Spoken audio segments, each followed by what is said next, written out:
Okay.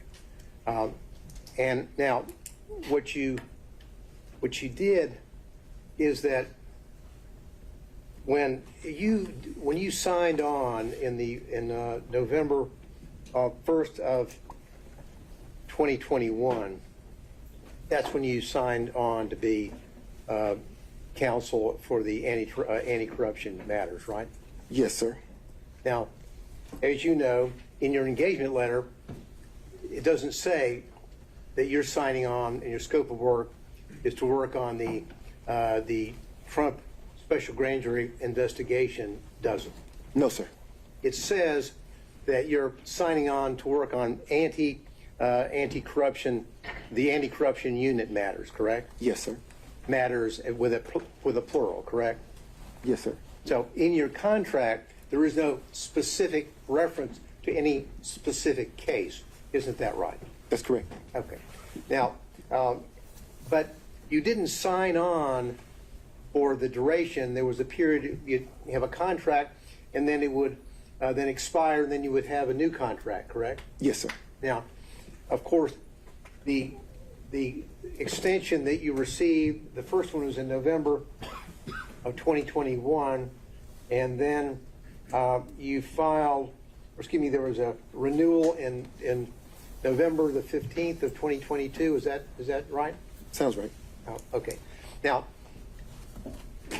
that was right after you got re-upped by Ms. Willis, right after you took Ms. Willis to Aruba. Isn't that right? On that November the 1st, 2022 trip to Aruba and through November the 4th, 2022. Correct? What does re-up mean?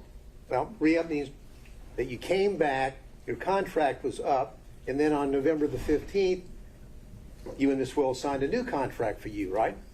Yes, sir. Okay. Now, when you were in taking her to the Aruba and on the cruises and the resort there, did you discuss your re-upping of signing an extension on your contract? No, sir. But you make an excellent point. I'm glad you pointed that out. So the trip to Aruba, the contract was not in existence then.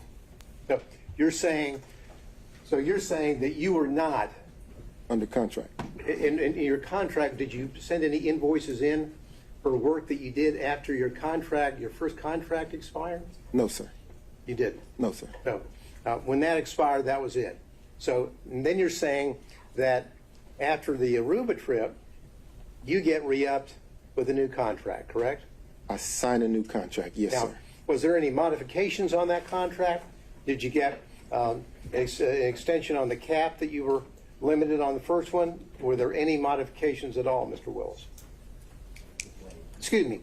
I've done that again. I apologize. I've been called worse. Wait, I'm sorry. I've been called worse. Now, were there any modifications on that? Do you have the contracts in front of you where you could? I don't have it in front of me, but I think that Birch is going to. Because I believe as the work gradually, as the time of the work gradually increased, the hourly cap would increase. In other words, starting out the investigation, it was impossible to anticipate the level of cooperation during the course of the investigation from some of the witnesses. So if you assume that there would be great cooperation with the witnesses in terms of interviewing and speaking and being voluntarily speaking with you, it doesn't take as much time.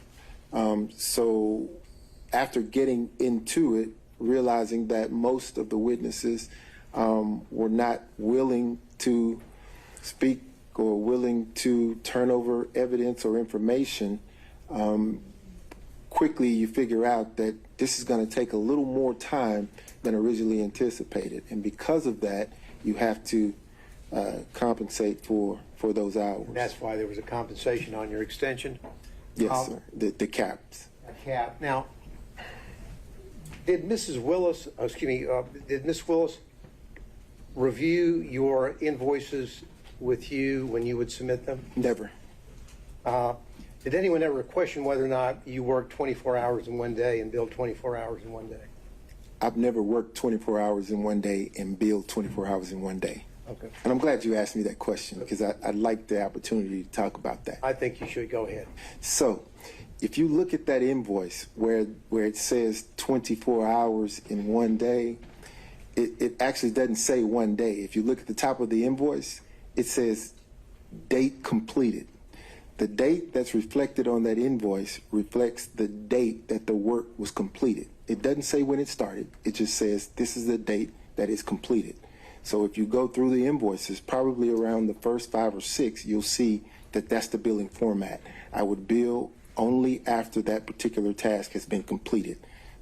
That's why you see a 24-hour period with the one day there. I kind of wish some of the experts who had opined on that had called me and asked me the question, but there was never a billing of 24 hours in one day. Now, probably around the 6th or 7th invoice, you see the format changed. I started using a range so that it got less confusing, right? I'm confused, so maybe you can correct it. Okay. In Exhibit 14, you've got down a specific day. Mm-hmm. Prepared cases for pretrial, November the 5th, 2021, 24 hours at $250 an hour, 6,000. Now, this wasn't about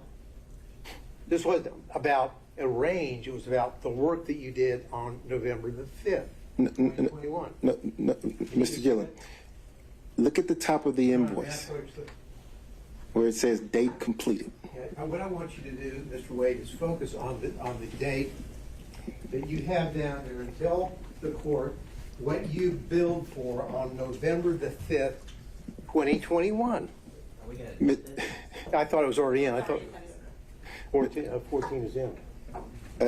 Again, Mr. Gillen, it says completed date completed. The dates that you see here are the dates that work was completed. So on November the 5th, I completed the task of preparing the cases for pretrial. That's the date I completed it. Just then read, it took me. Just read if you would. Then my question was, read out loud the entry for November the 5th, 2021, and how many hours you billed that day. Just do that for me if you would. I can't do that. Excuse me, I believe the witness is entitled to answer his question. That certainly wasn't the question that Mr. Gillen asked.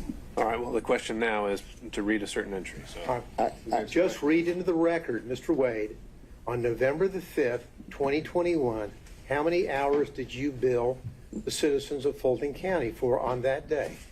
Just read it out, please. I completed the task on November 5th, 2021. 24 hours was billed at $250.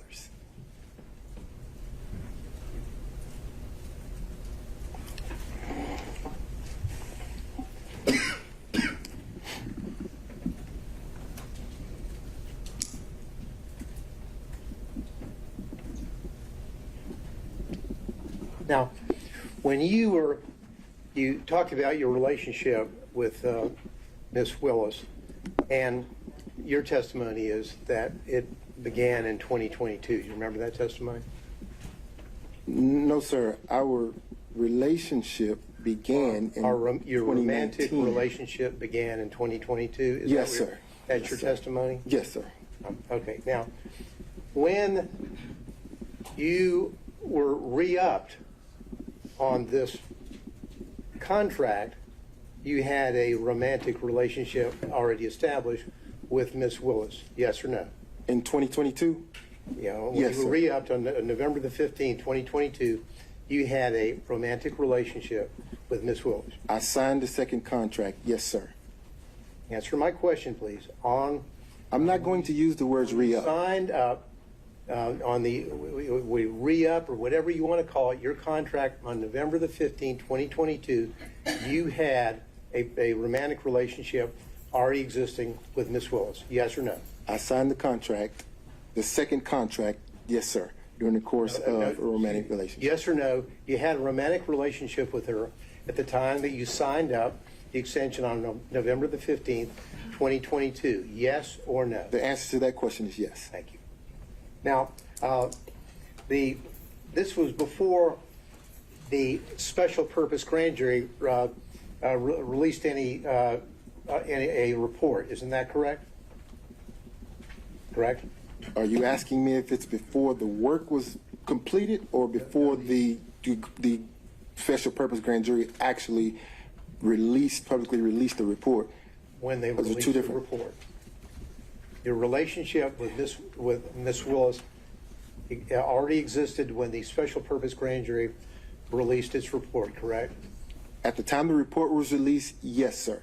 But And- you understand that the report had the work had been completed prior to the release of the report. You understand that? And your relationship with Miss Willis, of course, was prior to the indictment in this case, correct? Yes, sir.